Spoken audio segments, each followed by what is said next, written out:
నమస్తే అందరికీ. ఆకివీల్లో జరిగిన రచ్చ గురించి మాట్లాడాలనుకుంటున్నా.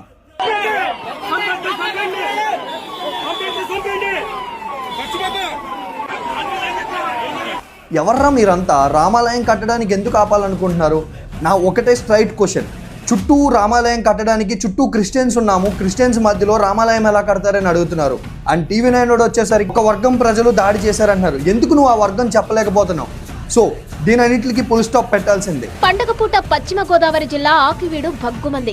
పెదపేటలో శిథిలావస్థకు చేరిన రామాలయం విషయంలో డిప్యూటీ స్పీకర్ రఘురామ కృష్ణరాజుకు ఆ ప్రాంతానికి చెందిన ఓ వర్గానికి మధ్య విభేదాలు తలెత్తాయి.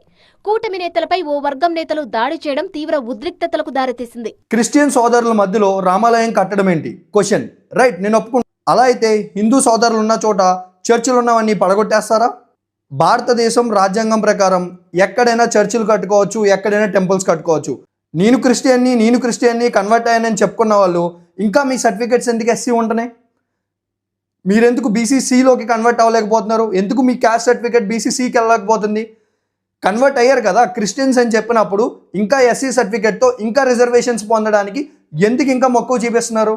గుర్తుపెట్టుకోండి అందరూ, ఎస్సీ ఎస్టీ అంటే ఎవరూ కాదు, వాళ్ళందరూ హిందువులే. టార్గెట్ చేసి వాళ్ళని కన్వర్ట్ చేయడం వల్ల చాలా మట్టుగా కన్వర్టెడ్ అయ్యారు. వాళ్ళని బీసీసీలోకి వెళ్తారు రాజ్యాంగం ప్రకారం.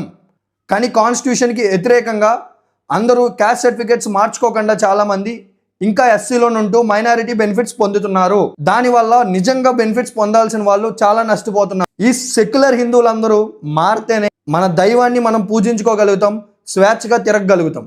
జై హింద్, జై శ్రీరామ్, ఓం నమః శివాయ.